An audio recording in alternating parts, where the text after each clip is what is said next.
ઓમ ગણેશ હર હર મહાદેવ। અત્યારથી જ આપણે આપણા બાળકોને ભગવાનના આ નામ જે છે એમના મનમાં, એમના હૃદયમાં અને શરીરના રોમ રોમમાં ઉતારી દેવા જોઈએ। જ્યારે જમવા બેસે ત્યારે, જ્યારે પાણી પીવે ત્યારે, અથવા તો માની લો કે ખાસ કરીને ધીમે ધીમે શરૂઆત કરો। બાળકોના મન અને હૃદયમાં આ વસ્તુ તમે એમને સમજાવી અને ઉતારવાનો પ્રયત્ન કરો। હવે એ નામ એવા છે કે જે નામ બોલવાથી, સ્મરણોચ્ચાર કરવાથી મહાદેવજીને જે કાલકૂટ વિષ હતું ને એ પણ ગળામાં અટકી જાય છે। અને એવું મહાદેવ દાદા સ્વયં પાર્વતી માતાને કહે છે। પાર્વતી માતા જ્યારે પૂછે છે કે તમે દેવોના દેવ છો, મહાદેવ છો, અને તમે જ્યારે આ વિષ ધારણ કર્યું તો એ વિષ તમારા ગળાની નીચે કેમ ના ગયું? તમે નીલકંઠ કેમ કહેવાયા? કેમ કે નીલકંઠ તો મહાદેવ જ છે, બીજા કોઈ નથી। તો તમે નીલકંઠ કેમ કહેવાયા અને આની પાછળ શું રહસ્ય છે? ત્યારે મહાદેવજી મહત્વ સમજાવે છે। હું તમને આગળ સત્સંગમાં શ્રવણ કરાવીશ, પણ મહત્વની વાત એ છે કે જો મહાદેવ દાદા આ નામોચ્ચારણથી વિષને અટકાવી શકતા હોય તો આપણે અત્યારથી જ આપણા બાળકોને જો નાનપણથી આ શીખવાડી દઈશું તો સૌથી મોટો ફાયદો એ થશે કે આ રાગ, દ્વેષ, ઈર્ષ્યા, વેર ઝેરના જમાનામાં બાળકોને કોઈ પણ ખોટી વસ્તુ કંઈ ખવડાવવાનો પ્રયત્ન કરશે, કંઈ ખોટી વસ્તુ પીવડાવવાનો પ્રયત્ન કરશે ને તો આ નામ બોલવા માત્રથી એની કોઈ ખોટી અસર બાળકો ઉપર નહીં થાય। નજર, બાધા, બંધન, મૂઠ, ચોટ કશું જ નહીં લાગે। એટલે આ બહુ જરૂરી છે ને તમારા બાળકોને અવશ્ય શીખવાડજો ને દરેકે આનું આચરણ કરવું જોઈએ। એ સત્સંગ આજે હું કરાવીશ। જો તમને આ સત્સંગ વિશે વિડીયો પસંદ આવે તો લાઇક કરશો, શેર કરશો, ચેનલ પર નવા છો સબસ્ક્રાઇબ જરૂર કરજો। ચાલો સત્સંગ શરૂ કરીએ। હવે જે રીતે મેં કીધું કે મહાદેવ દાદા માતા પાર્વતીને કહે છે કે અચ્યુતાનંદ ગોવિંદ ઇતિ નામત્રયમ હરેઃ યો જપેત પ્રયતો ભક્ત્યા પ્રણવાદ્યમ નમોऽन्तકમ તસ્ય મૃત્યુ ભયમ નાસ્તિ વિષરોગાગ્નિજમઃ નામત્રય મહામંત્રમ જપેદ્યઃ પ્રયતાત્મવાન કાલ મૃત્યુ ભયમ ચાપી તસ્ય નાસ્તિ કિમન્યતઃ। અર્થાત હે પાર્વતી, આપ શ્રવણ કરો।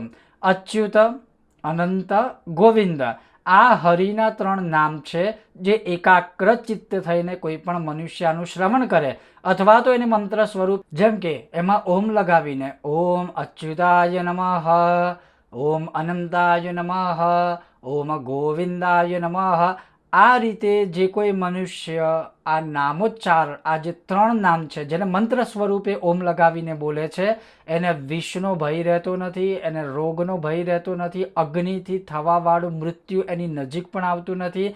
એટલે આ 3 જે નામ સ્વરૂપે એને ઓમ લગાવવામાં આવે, નમઃ લગાવવામાં આવે પાછળ, ત્યારે એ મહામંત્ર થઈ જાય છે। અને જે કોઈ મનુષ્ય જળ પીતા એટલે પાણી પીતા પહેલાં, જમતા પહેલાં અથવા કોઈ અજાણી વ્યક્તિ દ્વારા અપાયેલું કંઈ પણ ખાવા પીવાનું હોય એના પહેલાં જો આ 3નું નામ બોલશે તો એના મૃત્યુનો ભય નહીં રહે। એની ઉપર કોઈ પણ કાળું ધોળું મેલી વિદ્યા કે કાળું ધોળું કરવાની કોઈની તાકાત નહીં રહે। અને ખાસ કરીને જ્યારે નાનપણથી આપણે આપણા બાળકોને આ ટેવ પાડીશું તો એ જે છે ઓટોમેટિકલી જ એમના શરીરમાં ભગવાન હરિના મહામંત્ર ફરવા લાગશે, એક કવચ બનશે, એમની રક્ષા કરશે અને જે કંઈ પણ ખાશે પીશે એની કોઈ ખોટી અસર એમને થશે નહીં। આ જે નામો છે તમે કંઈ પણ ખાઓ પીઓ એના પહેલાં મનમાં પણ બોલી શકો છો અને મધ્યમ સ્વરે પણ બોલી શકો છો। એટલે ભગવાનનું નામ બોલી અને ખાવાનું કે પીવાનું, જળ કેવું પીવાનું કે કોઈના દ્વારા અપાયેલો જ્યુસ કે રસ એવું પીવાનું, અને ભોજન કરીએ ત્યારે ભોજન પહેલાં પણ આ નામ ટૂંકમાં બોલવાના। તો આટલું કરવા માત્રથી પણ કંઈ પણ અશુભ તમારું કે તમારા બાળકોનું કોઈ પણ કશું બગાડી શકશે નહીં।